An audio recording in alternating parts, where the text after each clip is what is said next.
Hi, it's Dr. Lori. I'm back with more real bargains. That's right. Everyone's given me permission to retell their stories about real bargains. These are the bargains that people are finding at thrift stores, estate sales, antique malls. You can find them too. I'm going to show you what to get, what to look for. All you have to do is watch the videos, see the type of objects that I highlight, and go find them. They're out there. Here's my first real bargain for you. It comes from a video caller.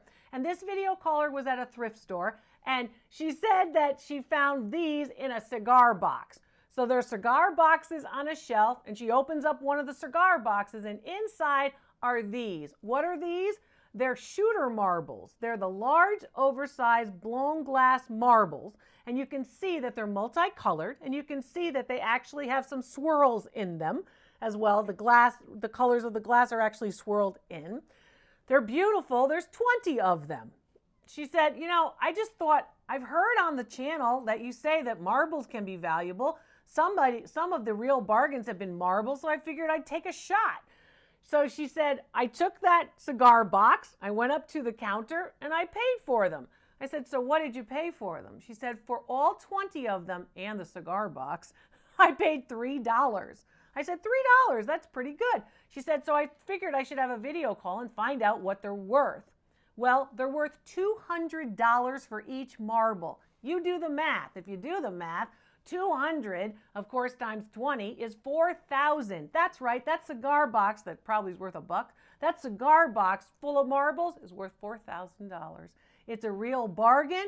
They were a beautiful example, and she had a lot of them in that cigar box right there at the thrift store, right on the counter. All she had to do was open it up and pay them the $3. That's a real bargain. My next real bargain comes from an online appraisal report. So many of you have used my online appraisal report service where you can send a photo to me and I'll review that photo of an object and I'll tell you if it's not worth the cost of the online appraisal report. But if you need the online appraisal report and the piece is worth you having the online appraisal report, I'll provide one for you. I'll research it, I'll prepare it, I'll do the online appraisal. Okay, so this particular person went to a Goodwill store, purchased this object, sends me a photo, I review, and I said, yes, it's worth the cost of an online appraisal. Do you want to do one? She said, yes, I want to do an online appraisal report. So I prepare the report, and this piece is what she bought at Goodwill. She said that she watches my videos, and she knew what Lalique was, and when she saw this piece, she snatched it up from the Goodwill store. And she said, but she snatched it up very carefully off that shelf. She didn't want to break it. Why? Because it, of course, is a beautiful piece of crystal.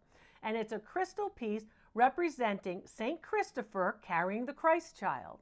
And that, of course, very famous Bible story is shown right here. Notice the rays, of course, of the sun rays in the background, the nice round form. It has a base of its own material, so it's all one continuous piece.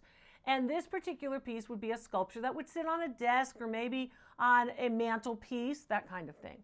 It's clearly marked. It's clearly signed R. Lalique for Renee Lalique, France.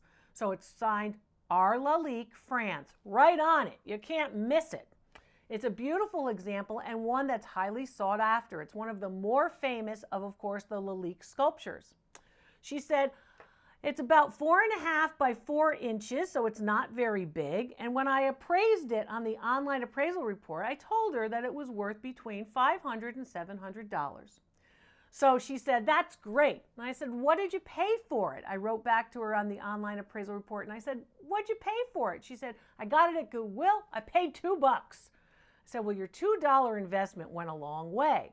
She said, the follow-up to this story is this piece actually sold. She resold it online and she sold it for, get this, $710. $10 more than the appraised value. You can sell these pieces. Oh, you know what, Dr. Lori, nobody really buys them at these values. They can't buy them. That's not what happens. If you actually do the work, you get the online appraisal report. That piece sold for a little bit more than the online appraisal report value. How about that?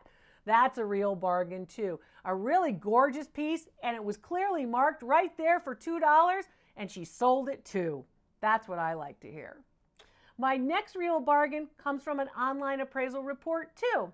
So this person also asked me to do an online appraisal for her of a piece that she bought at a Goodwill store. All of you thrifters are out there and you're at these stores and you're doing very well. You have to know what to look for. One of the things I tell you to look for are marks. Look for the marks. They're easy to identify. I teach you all the marks of all of these different ones on the videos here. So watch the videos, commit those marks to memory, okay? Use your loop, right, to see those marks and go from there. So she's at the Goodwill and she said, I was in the bins, Dr. Laura. You know about the bins. You guys all know about the bins, right? So the bins are usually, in fact, sold by weight, and oftentimes it's piles of stuff, and it could be clothes or it could be paper, paper materials. It could be all different things. So she's in the bins and she says that she watches the videos. She spotted this at the Goodwill, and it was in a bin of course, a huge stack of clothes. So this piece is a Concha Belt, and the Concha Belt has these small round silver discs and larger oval silver discs.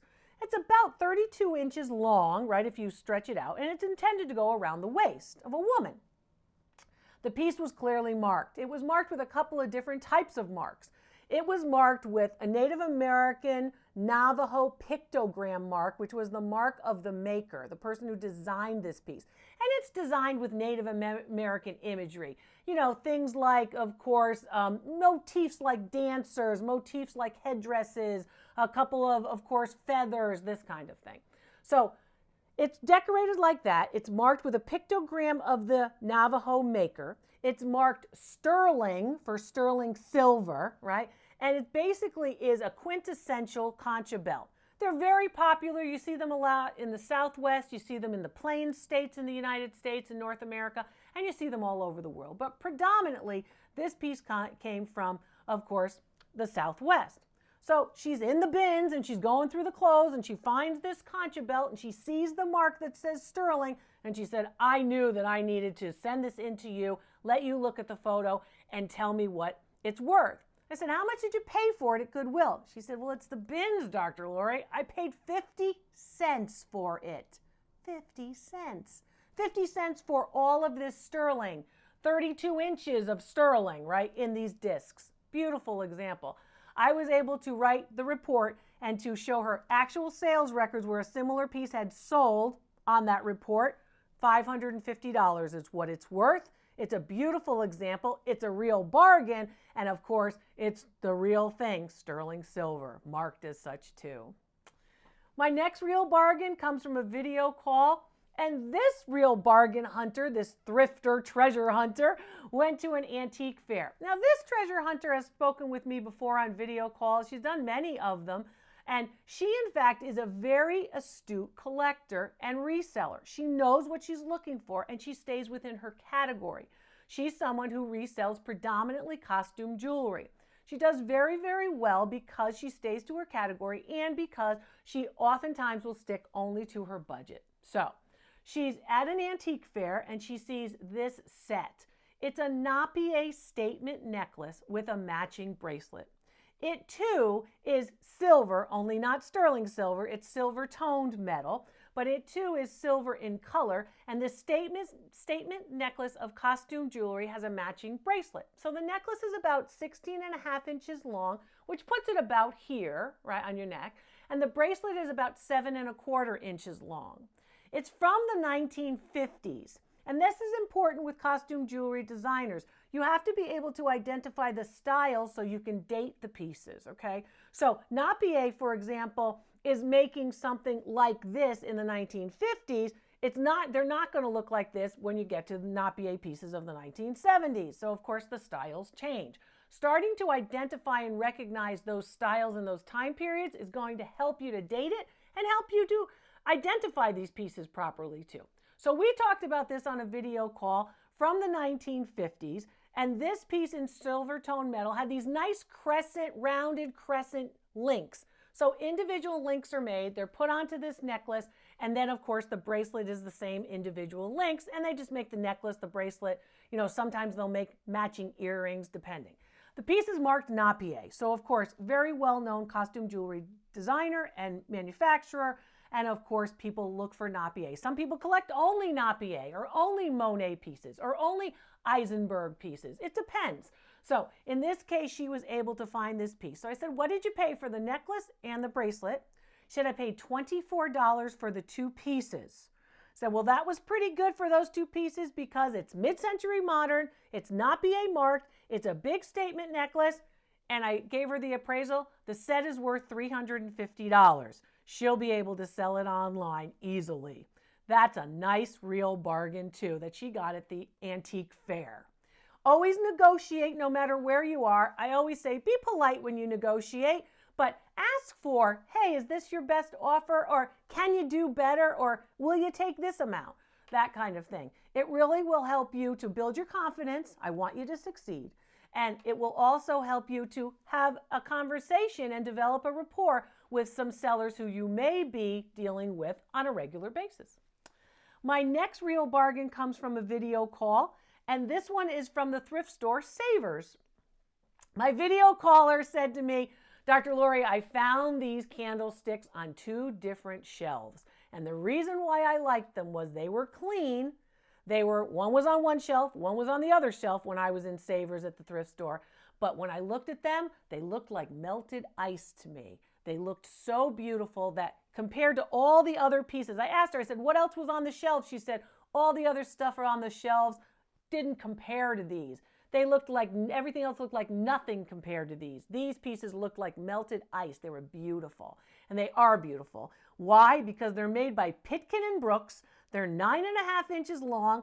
They're very well documented, and they are a pair of crystal candlesticks. They're in a traditional form. You know, classical forms are going to sell well. They're easy to resell if that's your goal. They're also easy to highlight in your home if collecting is your goal, because in fact they look good. Something that's a classical form always looks good. It goes with everything. So she said, they looked like ice. I bought the pair. I said, what did you pay for the pair? She said, I paid $15 for the pair. I said, well, I'm very happy to tell you that that pair is worth $500 for your $15 investment. So she follows up with me a little bit after the video call. She emails me and she says, Dr. Lori, I wanted to let you know that I listed those candlesticks online that I got at the thrift store, and I've got offers as high as $525 already at the time of this taping. That was a real bargain, and she's going to sell those too, I'm sure. This next real bargain comes from a video call that was also found at a thrift store. And this video caller, when I connected on the video call, you can connect through FaceTime or Skype or Facebook Messenger or maybe Zoom, whatever you like, whatever conferencing app you like. So I connect on the video call and I see this behind her and I said, I hope you're going to want me to appraise that. And she said, that's what I want you to appraise. She said, I bought it for the frame, Dr. Lori. You talked to me about frames in the videos. I talked to you. I see about the frames. I bought it for the frame. I just couldn't believe how beautiful the frame was. I said, it is very beautiful. It's marked on the back, made in Italy. It's an Italian frame. It's wood with composition matter. Now, a lot of you may not know what composition matter is. It's a plaster of Paris type of material that then is molded, and then on that, it's applied to the piece of wood for a frame, and then it's painted, and then it's usually gilded gold leaf, or they put gold paint on top of it. It's very beautiful. It's used in many, many frames throughout the history of art. And this particular frame is a Tondo frame. What's a Tondo frame? It's a round circular frame. Sometimes they call them porthole frames. But Tondo is the term that goes all the way back to the Renaissance about these frames. It's a round circular frame. All right. So she buys it and she says, I bought it for the gorgeous frame. It's made in It's made in Italy. It's carved. It's gilded, right? So it's got the gold leaf and the wood. And it, in fact, is hosting something that's not Italian at all. It's hosting an American hand-painted charger. A charger, it's a large, of course, play. So that plate is about 14 inches in diameter, and then another 3 inches for the frame. So you're seeing, again, about 17 inches for the diameter of the frame, about 14 inches for the diameter of the porcelain hand-painted charger or large plate. Serving plate. So it's signed. The charger is actually signed, and it's signed by Betty Trider, and it's dated 1966. It was very popular all the way back to the late 1800s for people to paint their own ceramics, to paint pieces. It's a craft that was very popular. And a lot of people actually did that. So Betty did it too in 1966, and she signs and dates it. If you have one of these, the charger alone is going to be valuable, right? So I said, so you're at the thrift store. What did you pay for this frame charger? 17 inches in diameter, big, significant, carved, beautiful. She said, Dr. Lori, I paid $5 for the charger and the frame around it. I said, well, that set, that frame and that charger is worth $350. The charger alone is worth a lot of money, and the frame is really a winner. That was a real bargain too. My next real bargain comes from an estate sale, and it was a video call. So this video caller went to an estate sale, and she and her husband said, well, we collected things. We've always gone to estate sales. We enjoy this. It's our hobby. We go out on weekends and we go to estate sales. Now that we're retired, we want to see what some of these pieces are actually worth. Some of them we're going to keep, and some of them we're going to actually resell or flip. So I said, well, how did you acquire this? It's an airplane lamp. And she said, I know. She said, I thought it was so cool. I told her it's mixed media. And I told her, of course, that if you have the label on it, it's going to be worth even more than you might imagine. She said the label is on it. And here's the label. The label, of course, says Sarsaparilla of New Jersey, 1977. It is, of course, in the late time period of what we sometimes consider, of course, the late 20th century. Some people would call it modernist, but of course it's a mixed media lamp. And a lot of these lamps, of course, are very decorative, very fun, and this one fits that bill. So I said, so what did you pay at the estate sale? Do you remember? She said, I do remember because I keep track of what I pay at estate sales. I said, I'm so happy that you kept the label intact, that you didn't scrape the label off, that the label was in good shape when you bought it. She said, I just leave well enough alone, Dr. Lori. She said, I paid $40 for the piece, and I bought that at the estate sale. I didn't negotiate. I just bought it. I liked it. I wanted it. I would tell you to negotiate. You know I would. At least try.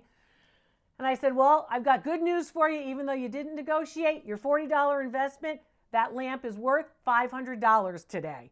That's a real bargain and a real cool lamp, too. That airplane form is always a winner. I'm Dr. Lori. This is Real Bargains. I'm happy to retell the stories from all of these folks who have contacted me about their art, antiques, or collectibles. I hope you find your real bargain real soon.